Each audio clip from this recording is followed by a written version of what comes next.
ดูหน้าที่คนที่เราโกรธเนี่ยกำหนดไม่ได้สู้ไม่ไหวเพราะว่าอากุศลเขามีพวกเยอะเขาสั่งสมสิ่งที่เป็นนะเหตุที่จะทำให้เราได้รับความทุกข์เนี่ยเยอะมีอาม่าคนหนึ่งแกไปปฏิบัติที่ตานังเลนังกับหลวงพ่อประจักษ์นะ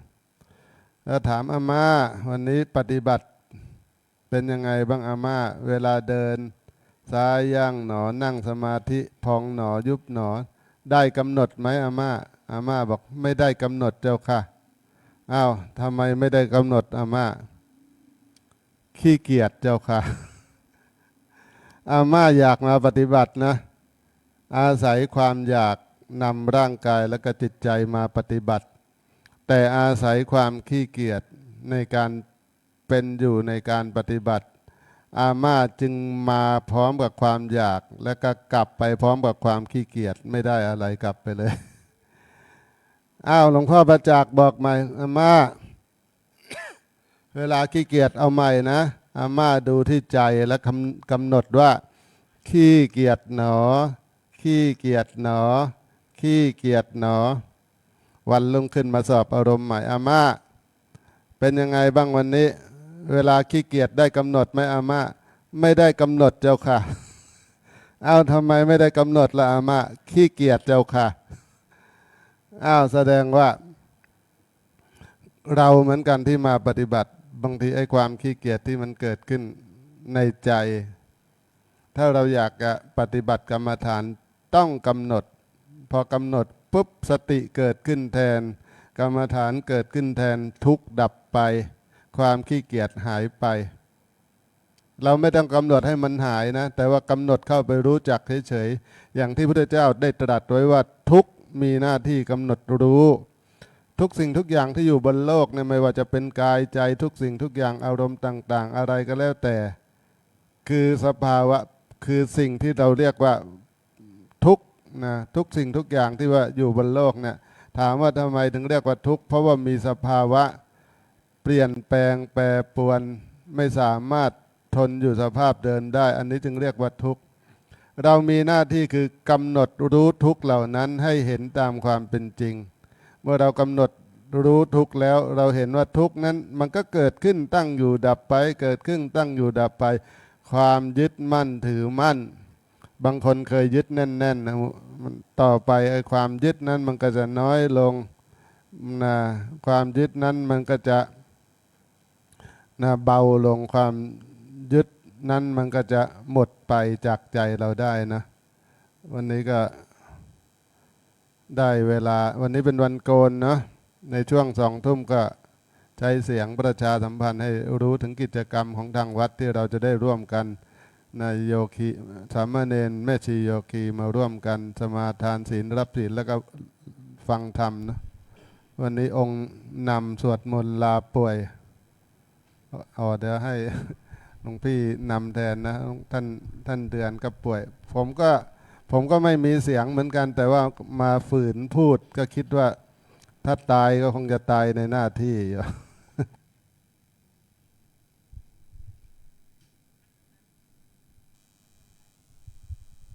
ขอโอกาสพระมหาเถรานุเถระครูบาอาจารย์เป็นต้นเสียงในการทำวัดเย็นนี้บัดนี้สมควรแก่เวลานิมนต์พระสงฆ์เจริญพรโยคีนั่งคุกเข่าเตรียมกับพระพร้อมกันอัญชลีวันทาอภิวาทอัญชลีวันทาอภิวาทอัญชลีวันทาอภิวาทอัญชลีวันทาอัญชลีเปิดหนังสือสวดมนต์ไปที่หน้า1โยโสภะคะวาอะระหังสัมมาสัมพุทโธพระผู้มีพระภาคเจ้านั้นพระองค์ใด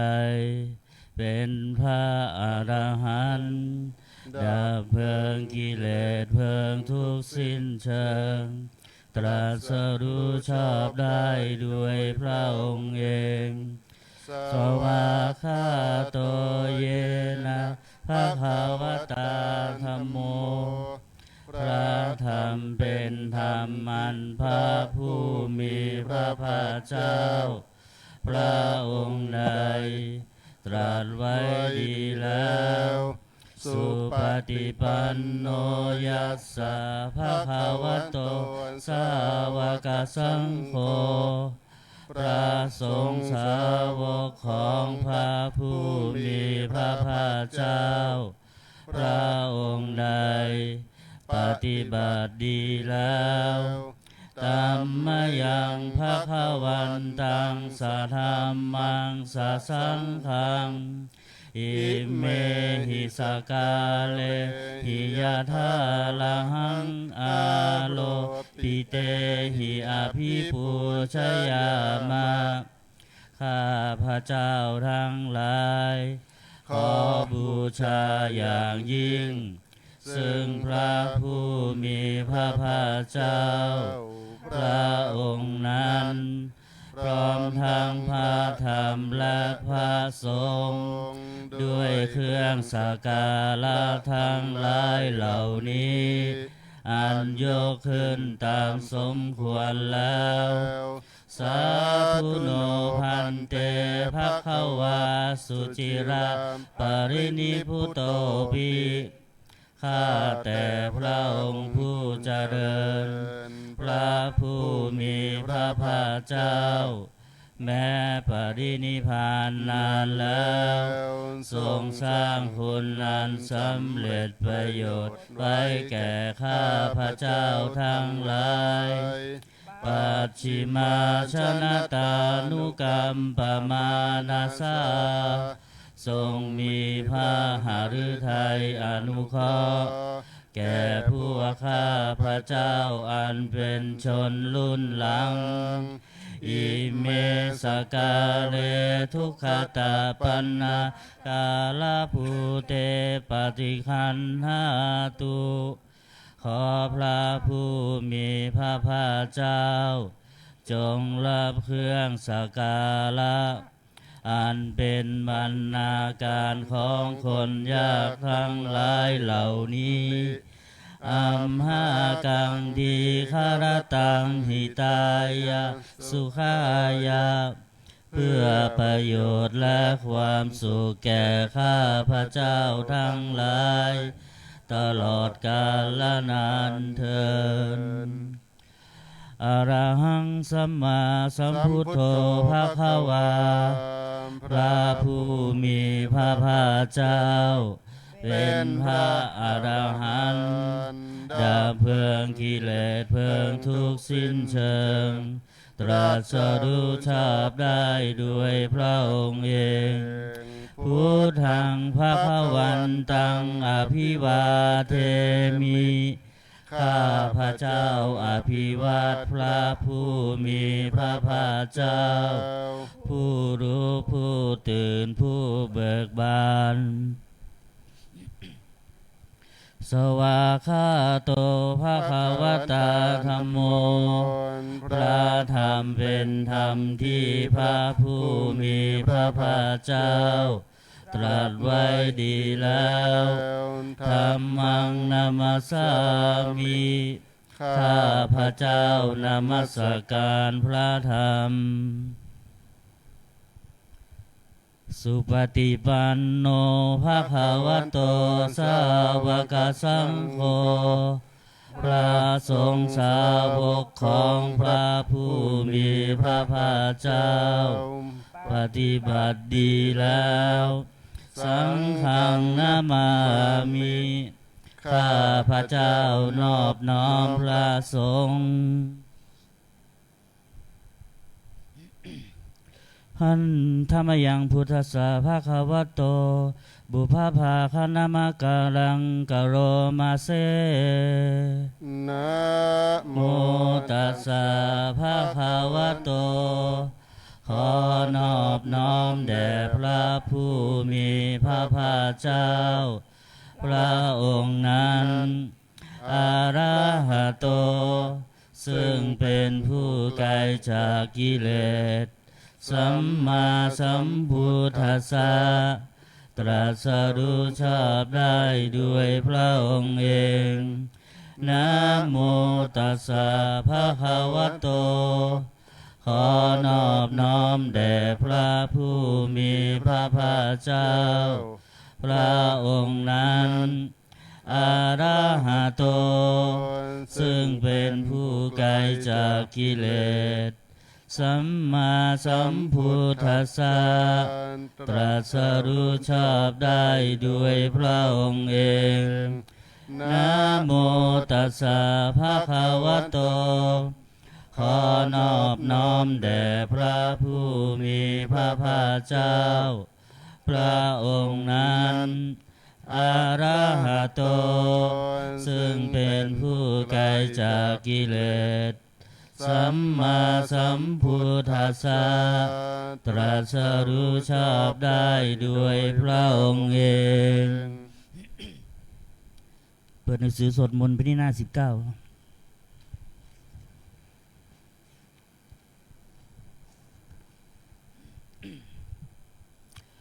หัน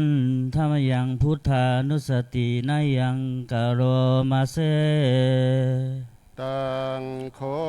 ปนาภาควันตังเยวังกัลยาโนกิติสัทโธอภุคโตก็กิติศักดิ์งานงามของพระผู้มีพระภาคเจ้านั้นได้ฟุ้งไปแล้วอย่างนี้ว่าอิติปิโสภะคะวาเพราะเหตุอย่างนี้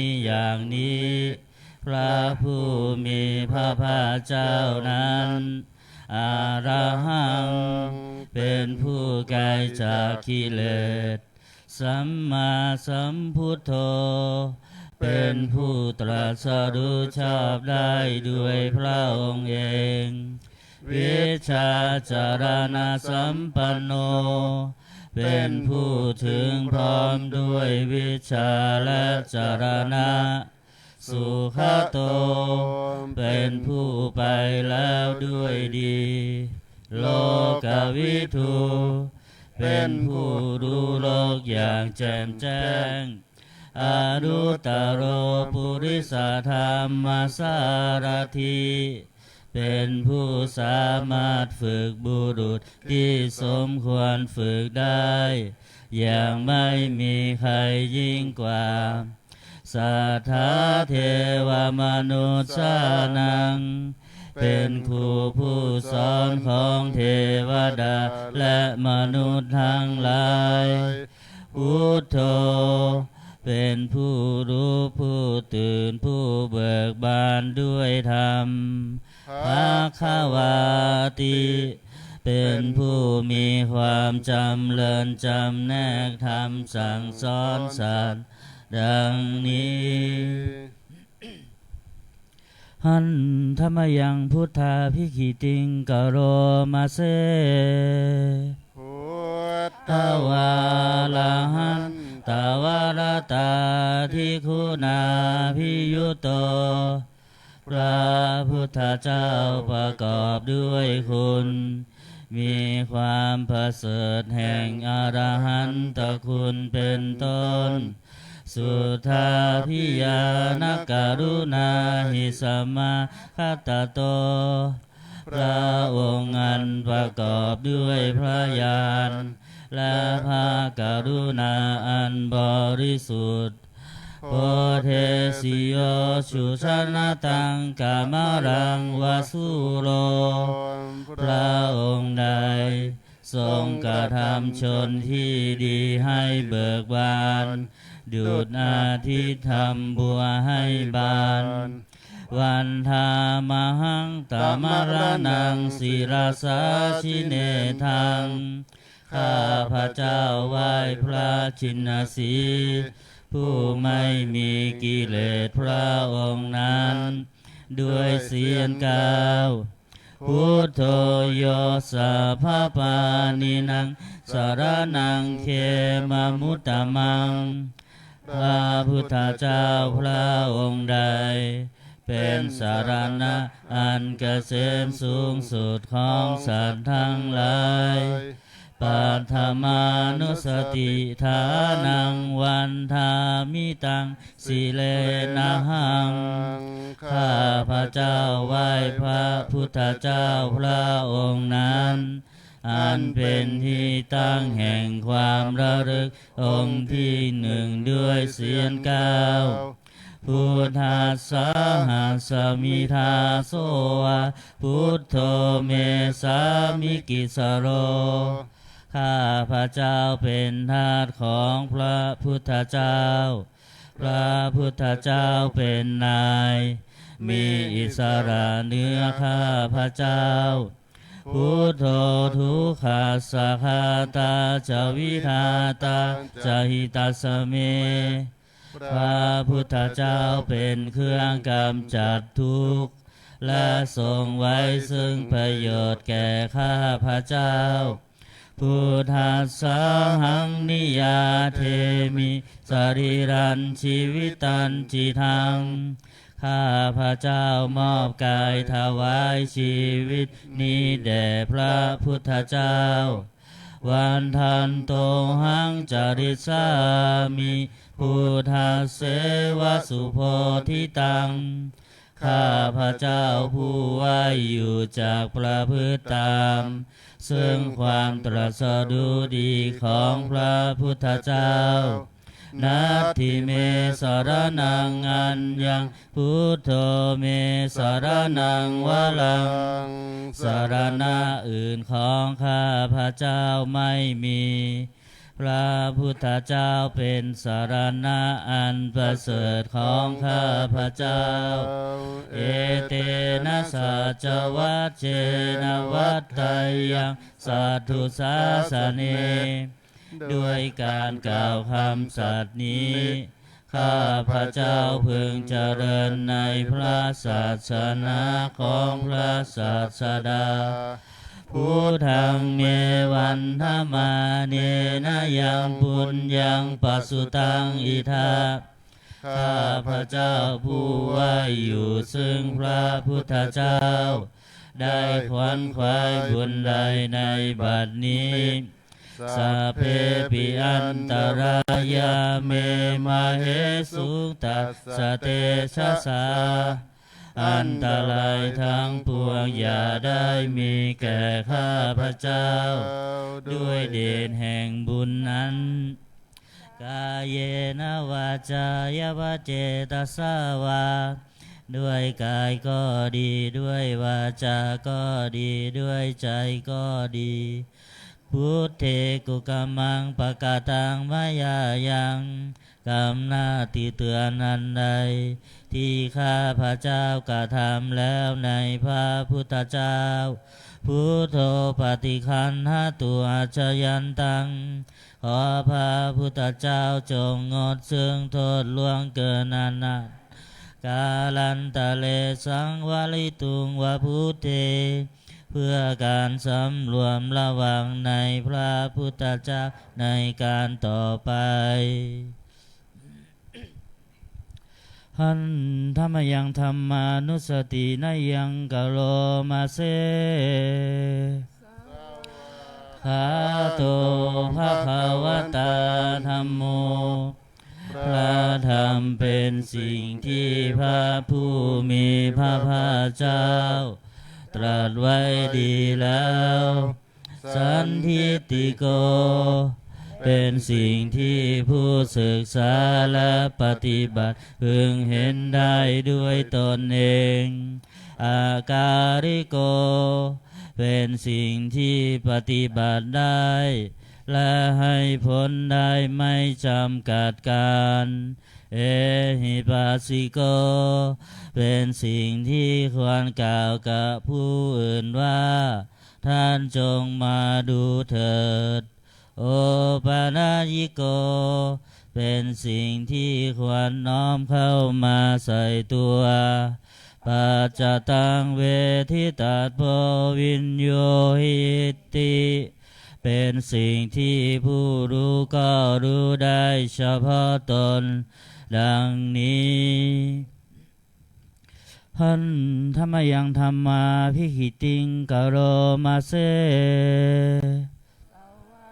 คาตตาทิคุณโยคาวาเสนาเสยโยพระธรรมเป็นสิ่งที่ประเสริฐเพราะประกอบด้วยคุณคือความที่พระผู้มีพระภาคเจ้า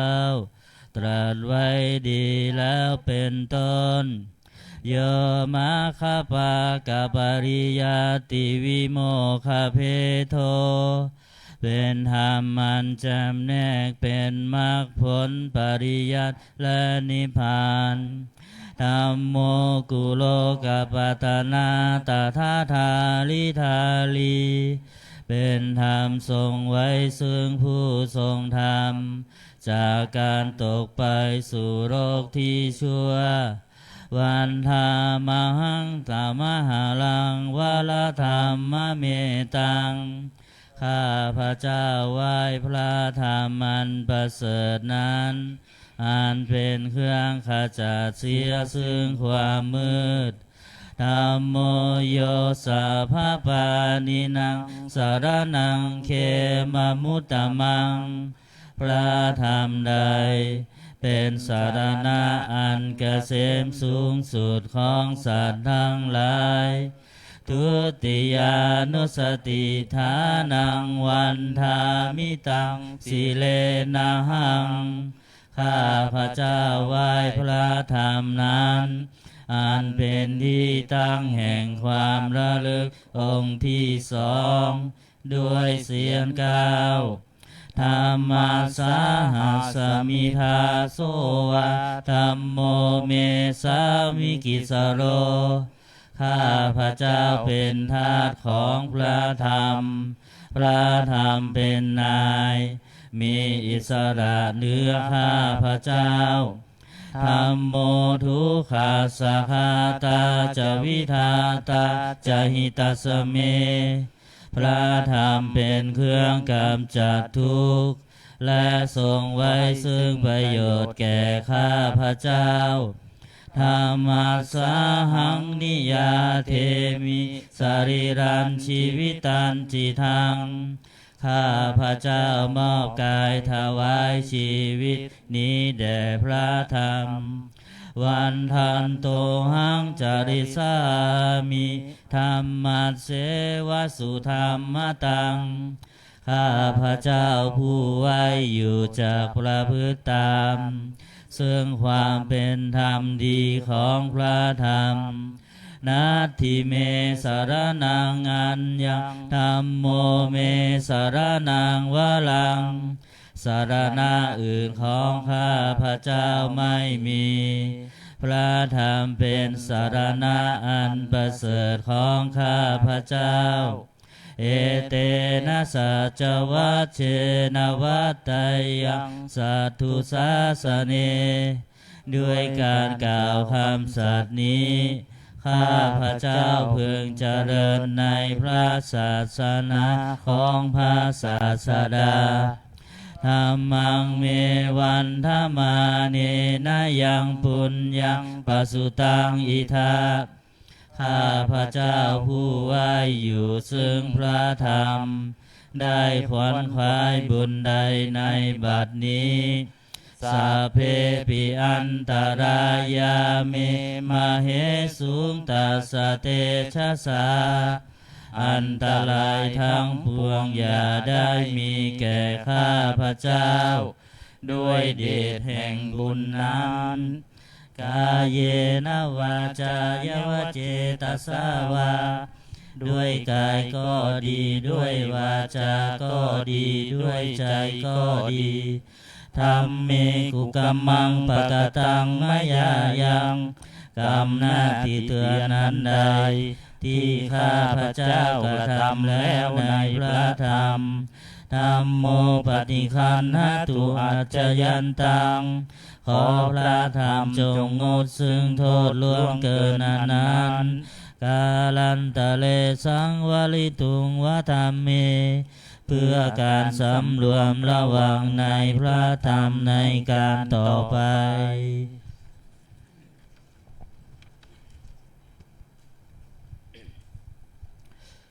หันธรรมยังสังขานุสตินายังกะโลมาเซสุปฏิปันโนภะคะวะโตสาวกสังโฆทรงสาวกของพระผู้มีพระภาคเจ้าปฏิบัติดีแล้วอุชุปฏิปันโนภะคะวะโตสาวกสังโฆทรงสาวกของพระผู้มีพระภาคเจ้าปฏิบัติตรงแล้วยายาปฏิปันโนภะคะวะโตสาวกสังโฆทรงสาวกของพระผู้มีพระภาคเจ้าปฏิบัติเพื่อรู้ธรรมเป็นเครื่องออกจากทุกข์แล้วสามีจิปฏิปันโนภะคะวะโตสาวกสังโฆทรงสาวกของพระผู้มีพระภาคเจ้าปฏิบัติสมควรแล้วยะทิทางได้แก่บุคคลเหล่านี้คือจัตตาลิปุริสายุคานิอัตถปุริสบุคลาคู่แห่งบุรุษสี่คู่นับเรียงตัวบุรุษได้8บุรุษเอสะภะคะวะโตสาวกสังโฆนั่นแหละทรงสาวกของพระผู้มีพระภาคเจ้าอาหุนายโยเป็นสมควรแก่สักการะที่เขานำมาบูชาปาหุนายโยเป็นสมควรแก่สักการะที่เขาจัดไว้ต้อนรับทักกินายโยเป็นผู้ควรรับทักษิณาทานอัญชริกรณิโยเป็นผู้ที่บุคคลทั่วไปควรทำอัญชลีอนุตตรังปุญญเกตังโลกัสสติเป็นเนื้อนาบุญของโลก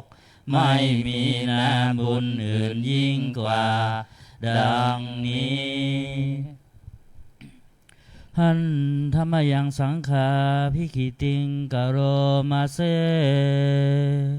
สัทธรรมโชสุปฏิปฏิคุณาทิยุโตพระสงฆ์ที่เกิดด้วยพระสัทธรรมประกอบด้วยคุณมีความปฏิบัติดีเป็นต้นโยธาภิโทอริยบุคลสังคเสโทเป็นหมู่แห่งพระอริยบุคคลอันประเสริฐ8จำพวกศีลาทิธรรมปวาลาสยกายจิตโต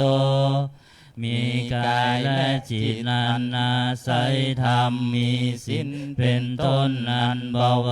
รวันหามหังตามริยานาคานังสุสุทังข้าพระเจ้าไหว้หมู่แห่งพระอริยเจ้าเหล่านั้นอันบริสุทธิ์ด้วยดีสังโฆโยสัพพปานินังสารนังเขมมุตตมังพระสงฆ์หมู่ใดเป็นสารณะอันเกษมสูงสุดของสัตว์ทั้งหลายตติยานุสติฐานังวันธามิตังสิเรนะหังข้าพระเจ้าไหว้พระสงฆ์หมู่นั้นอันเป็นที่ตั้งแห่งความระลึกองค์ที่3ด้วยเสียง9สังฆาสาหัสมิทาโสวาสังโฆเมสามิกิสโลข้าพระเจ้าเป็นทาสของพระสงฆ์พระสงฆ์เป็นนายมีอิสระเหนือข้าพระเจ้าส สังโฆทุกขาสหตาจะวิทาตาจะหิตาสเมพระสงฆ์เป็นเครื่องกำจัดทุกข์และทรงไว้ซึ่งประโยชน์แก่ข้าพเจ้าสังฆาสาหังนิยาเทมิสรีรันชีวิตันจิทังข้าพเจ้ามอบกายถวายชีวิตนี้แด่พระสงฆ์วันทานโตหังจริสามิสังฆาโสปฏิปันนตังข้าพเจ้าผู้ไว้อยู่จากประพฤติตามซึ่งความปฏิบัติดีของพระสงฆ์นาทิเมสารนังอัญญังสังโฆเมสารนังวรังสารณะอื่นของข้าพเจ้าไม่มีพระสงฆ์เป็นสารณะอันประเสริฐของข้าพเจ้าเอเตนะสัจจวัชเชนะวัตไตยังสัทธุสาสเนด้วยการกล่าวคำสัตย์นี้ข้าพเจ้าพึงเจริญในพระศาสนาของพระศาสดาสังฆังเนวันธมาเนนะยังปุญญังปสุตังอิทาข้าพเจ้าผู้ไว้อยู่ซึ่งพระสงฆ์ได้ขวนขวายบุญใดในบัดนี้สัพเพปิอันตรายาเมมาเหสุงตาสเตชะสาอันตรายทั้งปวงอย่าได้มีแก่ข้าพเจ้าด้วยเดชแห่งบุญนั้นกายเยนะวาจาวเจตสาวาด้วยกายก็ดีด้วยวาจาก็ดีด้วยใจก็ดีสังเคกุกัมมังปะกตังมายายังกรรมหน้าที่เตือนนั้นใดที่ข้าพเจ้ากระทำแล้วในพระสงฆ์สังโฆปฏิคันหตุอาชยันตังขอพระสงฆ์จงงดซึ่งโทษล่วงเกินนั้นกาลันตะเลสังวริตุงวสังเคเพื่อการสำรวมระวังในพระสงฆ์ในการต่อไป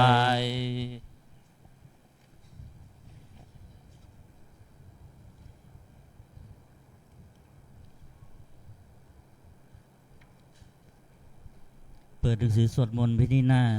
38หันธรรมยังโอวาทัปปติโมกขคาทายโยพนามาเสพระปาปัสสะอาการนังการไม่ทำบาปทั้งปวงสุสารสุปสัมปทาการทำกุศลให้ถึงพร้อมสัจจิตปริโยทปนังการชำระจิตของตนให้ขาวรอบเอตังพุทธานาสาสนังทำ3อย่างนี้เป็นคำสั่งสอนของพระพุทธเจ้าทั้งหลายขันติปรมังตโปติติฆาขันติคือความอดกลั้นเป็นธรรมเครื่องเผากิเลสอย่างยิ่งนิพพานังปรมังวาทันติพุทธาผู้รู้ทั้งหลายกล่าวพระนิพพานว่า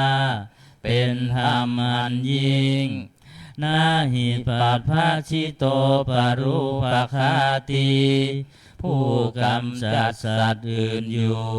ไม่ชื่อว่าเป็นบรรพชิตเลยสามโนโหติปารังวิเหทายันโตผู้ทำสัตว์อื่นให้ลำบากอยู่ไม่ชื่อว่าเป็นสมณะเลยอนุปวาโทอนุภาคาโต การไม่พูดร้าย การไม่ทำร้ายปาติโมกเขจะสังวโรการสำรวมในปาติโมกข์มาตัญยุตาจะพัตตัสสมิง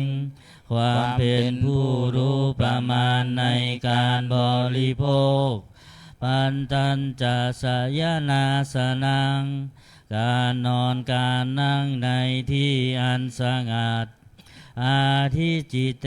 จะอาโยโคความมันประกอบในการทำจิตให้ยิ่งเอตังพุทธานาสาสนังทำ6อย่างนี้เป็นคำสั่งสอนของพระพุทธเจ้าทั้งหลายเปิดหนังสือสวดมนต์พระดินหน้า27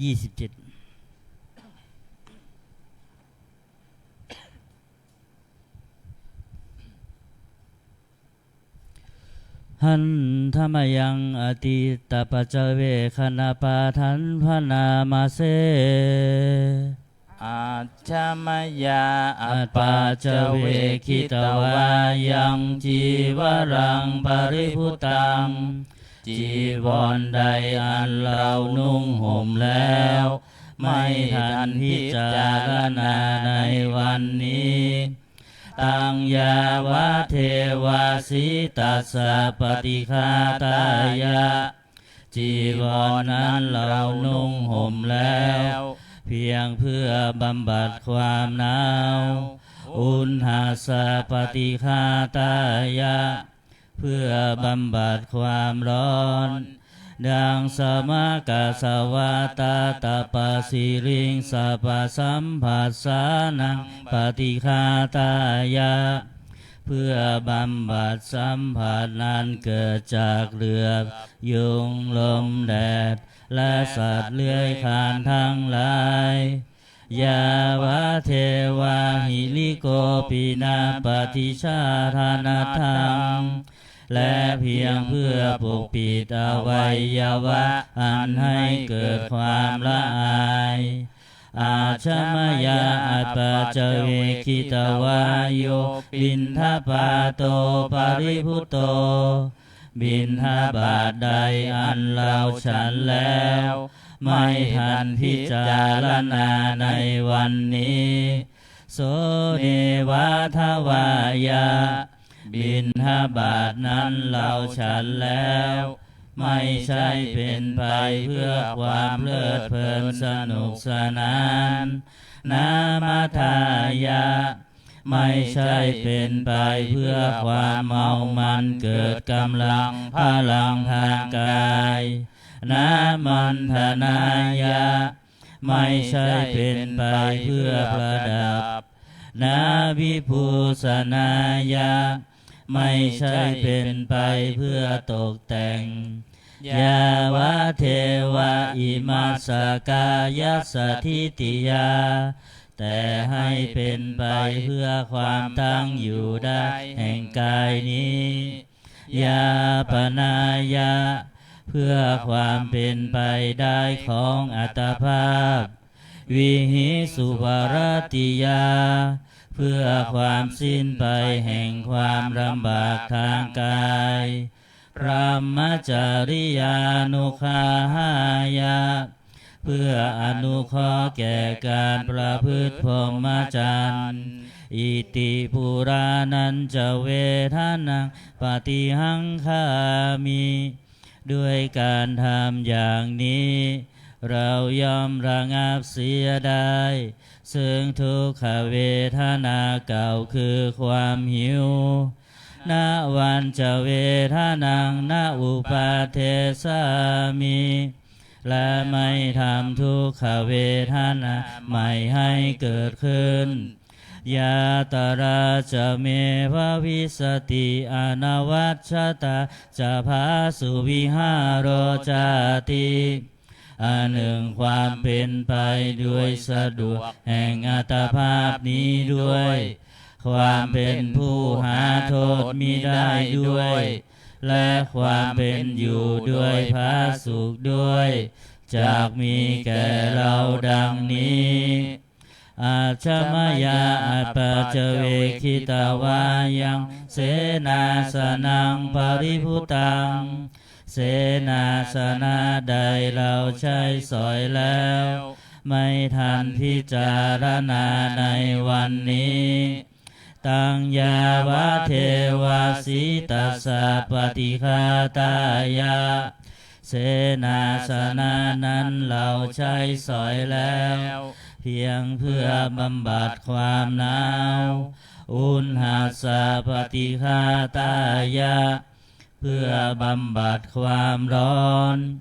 ดังสมกสวาตาตาปสิลิงสปสัมผัสสานังปฏิฆาตายะเพื่อบำบัดสัมผัสนั้นเกิดจากเหลือบยุงลมแดดและสัตว์เลื้อยคลานทั้งหลายยาวะเทวะอุตุปาริสยวิโนทานังปฏิสันลานาลามัทธังเพียงเพื่อบรรเทาอันตรายอันพึงมีจากดินฟ้าอากาศและเพื่อความเป็นผู้ยินดีอยู่ได้ในที่หลีกเล้นสำหรับภาวนาอาชมยาอัปปะเจเวคิตาวาโยคิรานะปัจจยาเพสัชปาริคาโรปริพุตโตคิรานะเพสัชบริขารใดอันเราบริโภคแล้วไม่ทันพิจารณาในวันนี้โสยาวะเทวะบุตปันนานังไวยาภาธิกานังเวทนานังปฏิฆาตายะคิลานาเพสัชบริขารนั้นเราบริโภคแล้วเพียงเพื่อบำบัดทุกขเวทนาอันบังเกิดขึ้นแล้วมีอาพาธต่างๆเป็นมูลอาพยาปัชชะปรมตายาติเพื่อความเป็นผู้ไม่มีโรคเบียดเบียนเป็นอย่างยิ่งดังนี้หันธรรมยังอุทิสนาทิธานาคทายโยพนามาเส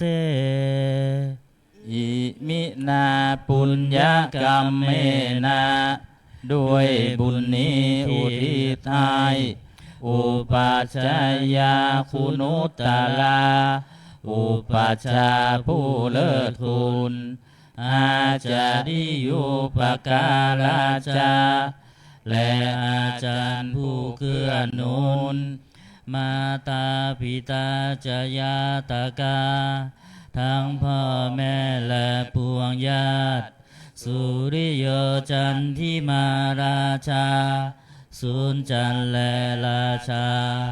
คุณาวันตานาลาปิจาผู้ทรงคุณหรือผู้สูงชาติพระมาราชอินทาจาพรหมาและอินทราชโลกปาลาจเทวตาทั้งทวยเทพและโลกบาลยะโมมิตามนุสาจาโยมราชมนุษย์มิตรมัชฌตาเวลิกาปิจาผู้เป็นกลางผู้จ้องพลานสัพเพสัตตาสุขีหนตุขอให้เป็นสุขสันต์ทุกทั่วหน้าอย่าทุกข์ทนปุญญานิปกตานิเมบุญพองที่ข้าทำจงช่วยอำนวยสุภผลสุขังจติวิธังเทนตุให้สุขสามอย่างล้นขีปังปะเพทะโวมะตังให้รู้ถึงนิพพานพันอิมินาปุญญกรรมเมนะด้วยบุญนี้ที่เราทำอิมินาอุทิเสนาจาและอุทิศให้ปวงสัตว์ขีปาหังสุรเพเจวะ เราพลันได้ซึ่งการตัดตัณหุปาทานเฉทนังตัวตัณหาอุปาทานเยสันตาเนหินาธรรมาสิ่งชั่วในดวงใจยาวานิพานโตมะมังกว่าเราจะถึงนิพพานนาสันตุสัพพทาเยวะมาลายสิ้นจากสันดานยัตถาชาโตภเวภเวทุกภพที่เราเกิดอุชุจิตังสติปัญญามีจิตตรงและสติทางปัญญาอันประเสริฐสังเลโควิริยัมหินา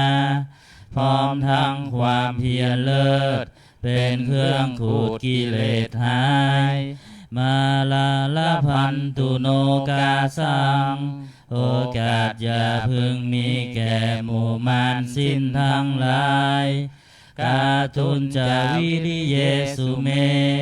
เป็นช่องปทุสลายทำลายล้างความเพียรจมพุทธาทิปาวโรนาโทพระพุทธผู้บวรนาถธัมโมนาโทวรุตตโมพระธรรมที่พึ่งอุดมนาโทปัจเจกพุทโธจาพระปัจเจกพุทธสมสังโฆนาโทตโลมะมังโทพระสงฆ์ที่พึ่งพยองเตโสตมานุภาเวนะด้วยอานุภาพนั้นมาโลกาสังละพันตุมาขอหมู่มารอย่าได้ช่องทัสสะบุญญานุภาเวนะด้วยเดชบุญทั้ง10ป้องมาโลกาสังละพันตุมาอย่าเปิดโอกาสแก่มันเถิด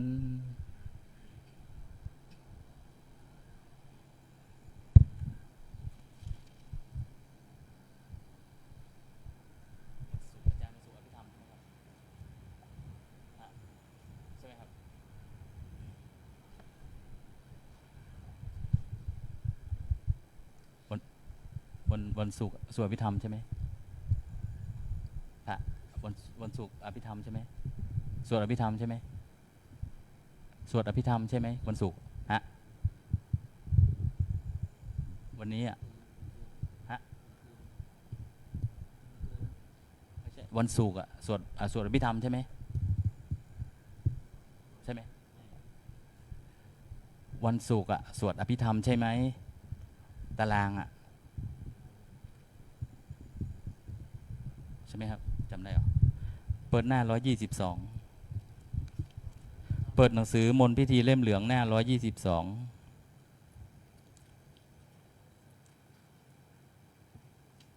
จีขึ้นบ่อยจะจำได้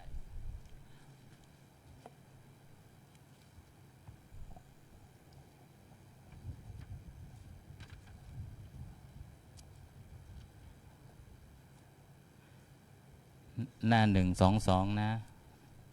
นะโมตัสสะภะคะวะโตอะระหะโตสัมมาสัมพุทธัสสะนะโมตัสสะภะคะวะโตอะระหะโต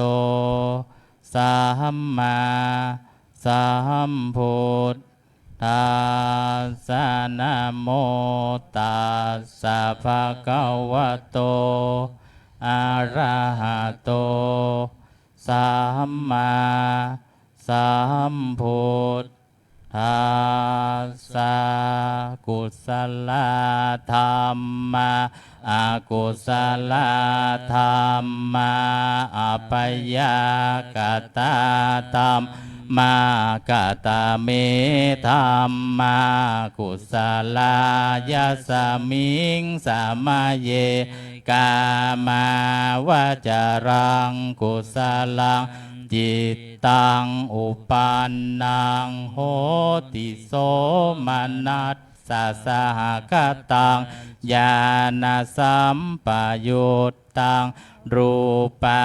รัมมนังวาสัทธารัมมนังวาคันธารัมมนังวารสารัมมนังวาโพธพารัมมนังวาธรรมารัมมนังวายังวาปานาลาภตัสสมิงสามะเยภัสโสโหติอวิเคโปโหติเยวาปนตัสสมิงสามะเยอันเยปิอาติปกิจจสมุปปันนาอรูปิโนธัมมาอิเมธัมมากุศลาปัญจขันธารูปักขันโทเวทนาขันโทสัญญาขันโทสังขารักขันโทวิญญาณขันโทตัตถกตโมรูปักขันโทยังกินจิรูปังอติตานาคตปัจจุปันนังอัจฉัตตังวะพาหิทาวาโอราลิกังวาสุขุมังวาหินังวาปานิตังวายังดูเล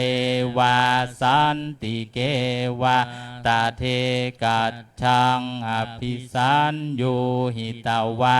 อภิสังกิปิตาวาอายังวุจจติรูปักขันโทสังฆโหอาสังฆโหสังฆหิเตนะอาสังฆหิตังอาสังฆหิเตนะสังฆหิตังสังฆหิเตนะสังฆหิตังอาสังฆหิเตนะอาสังฆหิตังสัมปโยโควิปโยโคสัมปยุตเตนะวิปยุตตังวิปยุตเต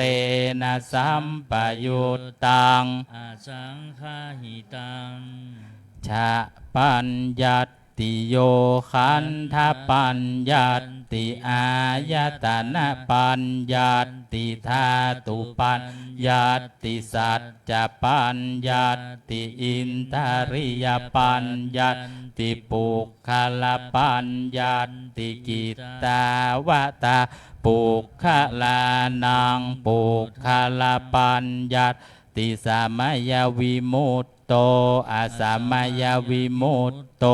กุปปะธัมโมอากุปปะธัมโม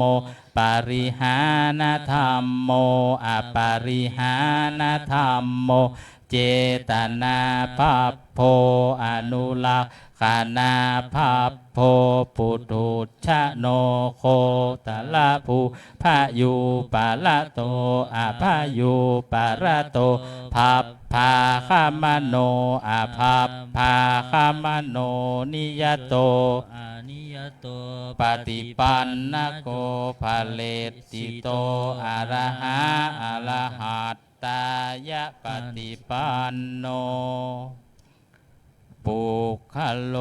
อุปลาปฏิสัจจิกัตถปรมัตเทนาติอามันตาโยสัจจิกัตโถปรมัตโถตโตโสปุคคโลอุปลาปฏิสัจจิกัตถปรมัตเทนาตินาเหวังวัตตาเพอาชานาหินิขหังหันจิปุคคโลอุปลาปฏิสัจจิกัตถปรมัตเทนะเตวัตเลวัตตาเพ เพโยสัจจิกัตโถปรมัตโถตโตโสปุคโลอุปลาปฏิสัจจิกัตถปรมัตเทนาติมิจฉาเยเกจิกุศลธรรมาสัพเพเตกุศลมูลาเยวะปานากุศลมูลาสัพเพเตธรรมากุศลาเยเกจิกุศลธรรมาสัพเพเตกุศลมูเลนะเอกมูลาเยวาปานากุศลมูเลนะเอกมูลาสัพเพเตธรรมากุศลาเหตุปัจจโยอารัมมณปัจจโยอธิปติปัจจโยตละปัจจโยสัมมานันตรปัจจโยสหชาตปัจจโยอัญญมัญญปัจจโยนิสยปัจจโยอุปนิสยปัจจโยปุเรชาตปัจจโยชาชาตปัจจโยอาเสวนปัจจโยกรรมปัจจโยวิปากปัจจโยอาหารปัจจโยอินทริยปัจจโยชานะปัจจโยขปัจจโยสัมปยุตตปัจจโยวิปยุตตปัจจโยอัตถิปัจจโยนัตถิปัจจโยวิคตปัจจโยอวิคตปัจจโยอนิจจาวัตสังกาลาอุปาทวยธรรมมิโนอุปัชชิตวานิโลชันติเตสังบุปัสสโมสุโคสัพเปสัตตามารันติจะมาลิงสุจะมาริสเลตะเทวาหังวลิสามินัตติเมเอตถะสังสโยอะจิลังวัตยังกายโยปะทวิงอาทิเสสติจุดโธอเปตวิญญาโนนิรัตถังวากลิงคลังกุศลธรรมาอกุศลธรรมาอัปยากตาธรรมาสุขายเวทนายสัพปยุตตาธรรมาทุกขายเวทนายสัมปยุตตาธรรมาอทุกขมาสุขายเวทนายสัมปยุตตาธรรมาวิปากาธรรมาวิปากาธรรมธรรมเนววิปากานะวิปากาธรรมธรรมอุปาทินนุปาทานิยาธรรมอนุปาทินนุปาทานิยาธรรมอนุปาทินนานุปาทานิยาธรรมสังกิริทาสังกิเลสิกาธรรมสังกิริทาสังกิเลสิกาธรรมสังกิริทาสังกิเลสิกาธรรมสวิตากสวิจารธรรมอวิตากวิจารมัตตาธรรมอวิตากวิจารธรรมปีติสหคตาธรรมสุขาสหคตาธรรมอุเปกขาสหคตาธรรมทัสสะเนนะปะหาตัพพะธรรมาภาวนาญะปะหาตัพพะธรรมาเนวตัสสะเนนะนะภาวนาญะปะหาตัพพะธรรมาท ทัสสะเนนะปะหาตัพพะเหตุกาธัมมาภาวนายะปะหาตัพพะเหตุกาธัมมาเนวทัสสะเนนะภาวนายะปะหาตัพพะเหตุกาธัมมาอาจายะคามิโนธัมมาอาปัจจยะคามิโนธัมมาเนวาจายะคามิโนนาปัจจยะคามิโนธัมมาเสกขาธัมมาอาเสกขาธัมมาเนวาเสกขานาเสกขาธัมมาปริตตาธัมมามหาคตาธัมมาอัปปมานาธัมมาปริตตารามนาธัมมามหาคตารามนาธัมมาอัปปมานา รัมมนาธัมมาหินาธัมมามัชฌิมาธัมมาปานิตาธัมมามิจาตานิยตาธัมมาสัมมันตานิยตาธัมมาอนิยตาธัมมามัคคารัมมนาธัมมามัคคเหตุกาธัมมามัคคาธิปติโนธัมมาอุปันนาธัมมาอนุปันนาธัมมาอุปาทิโน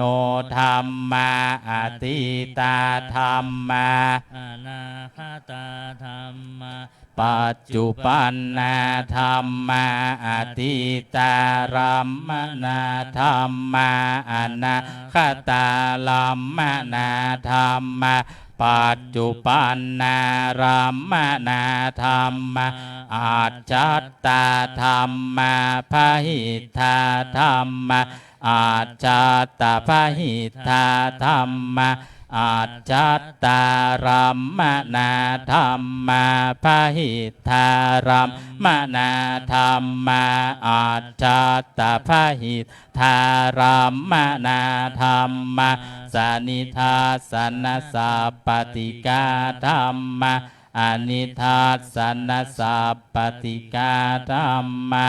อนิทัสสนะสัพปติกาธัมมา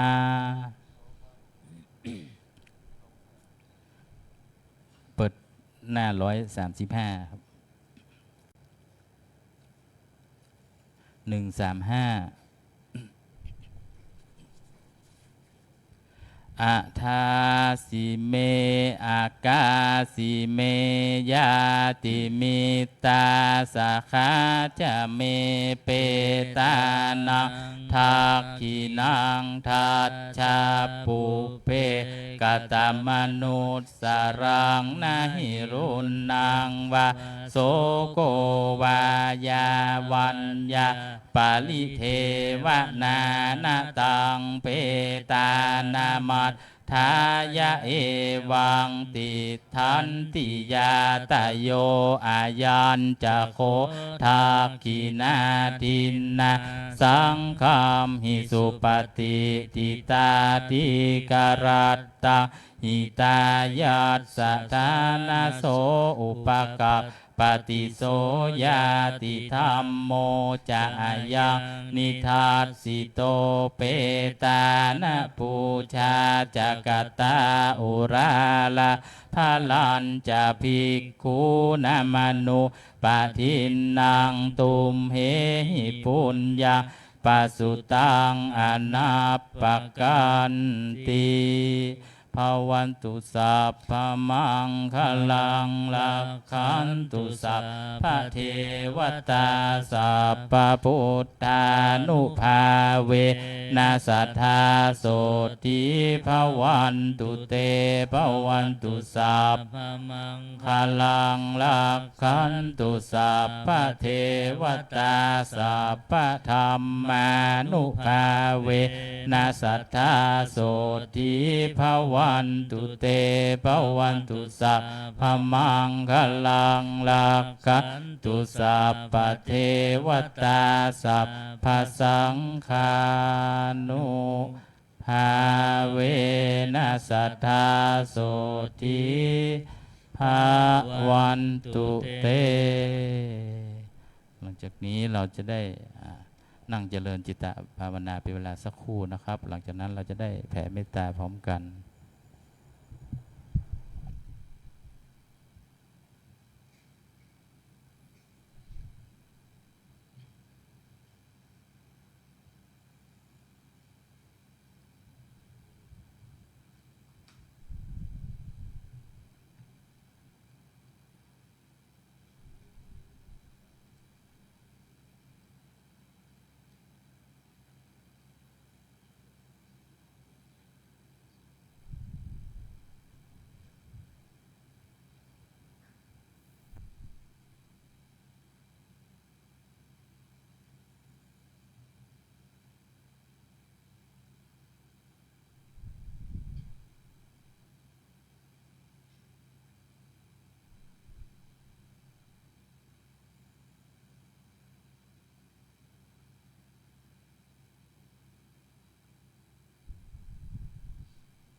ก็สมควรแก่เวลา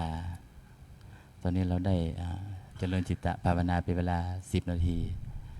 ต่อไปเราจะทำการแผ่เมตตาด้วยบทหยาดน้ำพื้นเมืองพร้อมกันสำหรับผู้มาใหม่ที่ไม่มีใบกรวดน้ำแผ่เมตตาก็เปิดหนังสือมนต์วิธีแปลหน้า66กับ67นะเล่มใหญ่แปลนะหน้า66สำหรับพระใหม่ผู้ปฏิบัติธรรมใหม่ที่มาใหม่นะครับเมื่อพร้อมแล้วอิทังทานากัมมังนิพพานาปัจจยโยหนตุโนนิจจังอิทังศีลกัมมังนิพพานาปัจจยโยหนตุโนนิจจังอิทังภาวนากัมมังนิพพานาปัจจยโยหนตุโนนิจจังยังกินจิกุสาลังกาตะพังกัมมังสัพเพหิอัมเหหิกาตังปุญญังโนอะนุโมทันตุสุนันตุพนโตเยเตวะอัสสามิงธาเนอาติกาตาติกายุกาสัทธาหนตุสัพเพสัทธาสุขีอัตตานังปริหาลันตุมาตาปิตาสุกิตาหนตุทุกาปามุจจันตุสัพเพยาตากากิตาหนตุทุกะปะโมจจันตุสัพเพอายาตากาสุกิตาหนตุทุกขปะโมจจันตุสัพเพปิสาสัพเพยัคขะสัพเพเปตาสุกิตาหนตุทุกขปะโมจจันตุสัพเพนัคขตาสุกิตาหนตุทุกขปะโมจจันตุสัพเพเทวาสุกิตาหนตุทุกขปะโมจจันตุสัพเพอาจาริยุปัชฌายาสุกิตาหนตุทุกขปะโมจจันตุสัพพะสัมปัตติโยสามิชันตุโวขอเชิญทุกท่านนั่งคุกเข่ากราบบรรทาหลวงพร้อมกันครับ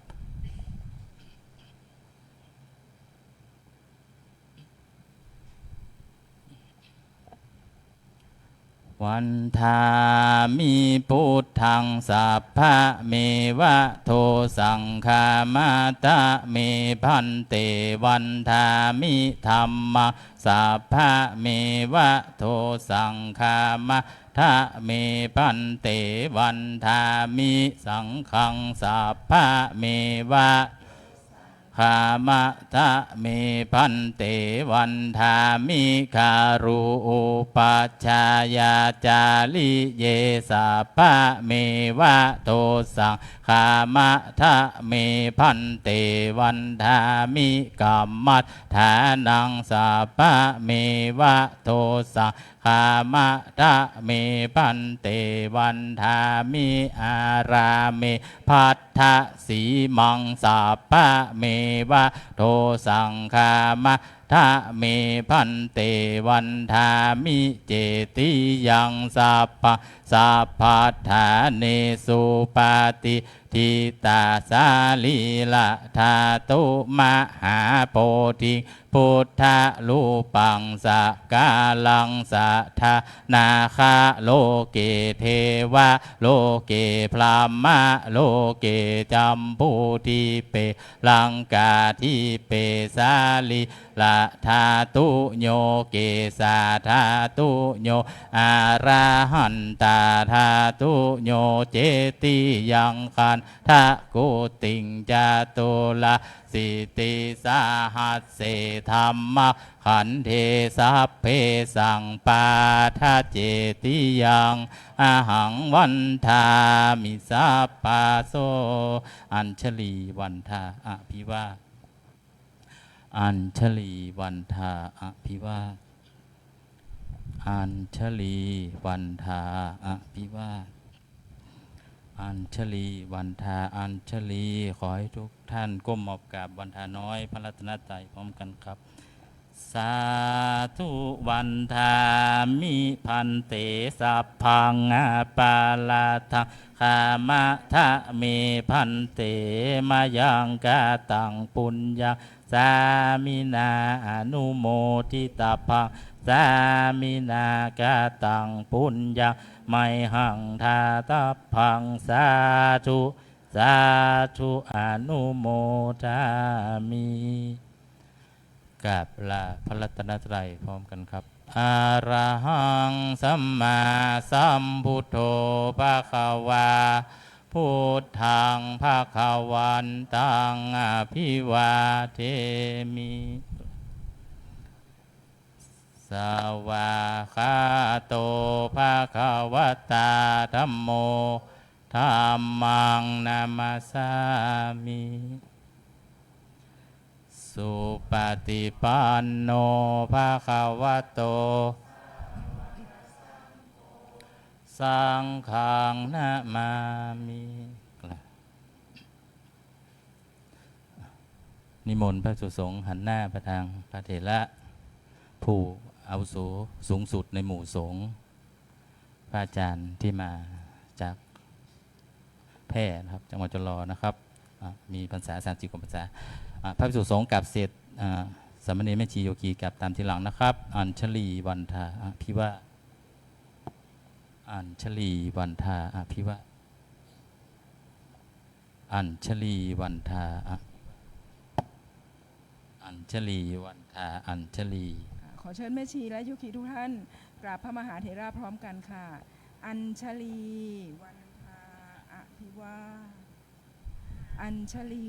วันทาอภิวาอัญชลีวันทาอภิวาอัญชลีวันทาอัญชลีวันทาไม่อาวุโสก็ขอให้พระของเรามีแต่ความสุขความเจริญกันที่ได้ตั้งผมเองก็บอกประธานไม่เพ่นทั้งนี้กำลังจะมาเรียนอยู่หลวงพ่อก็เลยก็ขออวยพรให้มีแต่ความสุขความเจริญกันในมรรคสี่ผลสี่นิพพานหนึ่งก็แล้วกันนะสาธุ สาธุสาธุสา สาธุครับวันนี้เป็นวันโกนเนาะเอาเก็บแต่หนังสือนะครับอาสนะไม่ต้องเก็บเนาะเดี๋ยวเวลา